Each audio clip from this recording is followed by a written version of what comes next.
अब अहिले चाहिँ हामी यो के ठाउँ हो भाइ भन त चाँगुनारदेखि अलिकति तर अलिकति पूर्व के ठाउँ हो यो मिक्स छ के छ माछा छ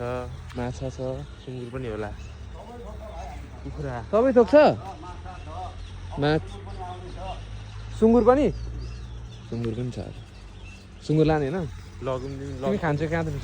सुँगुर त बब्बाल के छ अरे तिमी छेत्री प्योर छेत्री यहाँ माछा पनि छ दुईन यही होला अभी काम हो टाइममा हुन्छ यहाँ पनि रहेछ खाडी यहाँ पनि छ ए बाख्रा साख्राहरू पनि छ होला यहाँ मलाई मार्ने पर्यो काकाले ढिलो भइसक्यो यहाँ पानी प्युरिफाई गर्ने उयो पनि रहेछ ल धन्यवाद